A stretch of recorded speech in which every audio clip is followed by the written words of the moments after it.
இந்த சிஸ்டத்தில் இந்த டிரான்சிஷனில் நீங்கள் 2 வார்த்தை சொல்கிறீங்க. ஒன்று எம்பவர்மெண்ட், இன்னொரு பக்கம் டூ மச் ஆஃப் எம்பவர்மெண்ட். அப்போ வந்து அந்த எம்பவர்டான ஒரு பெண்ணோடு எப்படி வாழ்வது என்பது ஆணுக்கு குழப்பமா இருக்குது. எது எம்பவர்மெண்ட்டுங்கிறதனுடைய பேலன்ஸில் பெண்களுக்கும் குழப்பம் இருக்குன்னு நினைக்கிறீங்களா? உன் தொழில், உன் வேலை, நீ. It is here. ஓகே. ம். செல்ஃப் ரெஸ்பெக்ட் ரொம்ப இம்பார்ட்டன்ட். ம். அந்த செல்ஃப் ரெஸ்பெக்ட் இல்லாத இடத்துல யாரும் இருக்கக்கூடாது.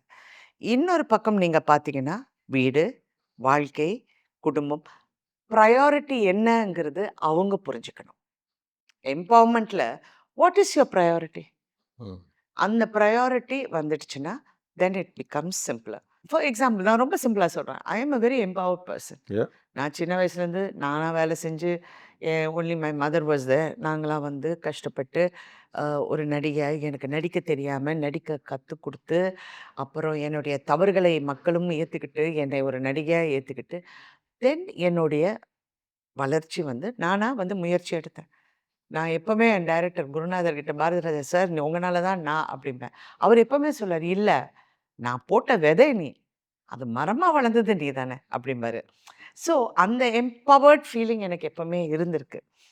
அது இருக்க போகும்போது but when I come to என்னுடைய ரிலேஷன்ஷிப், என்னுடைய ஃபேமிலி அப்படின்னா that is my first place. So okay. Empowerment is inclusiveness and prioritisation yes. 2 இருக்கணும். 2ம் இருக்கணும்.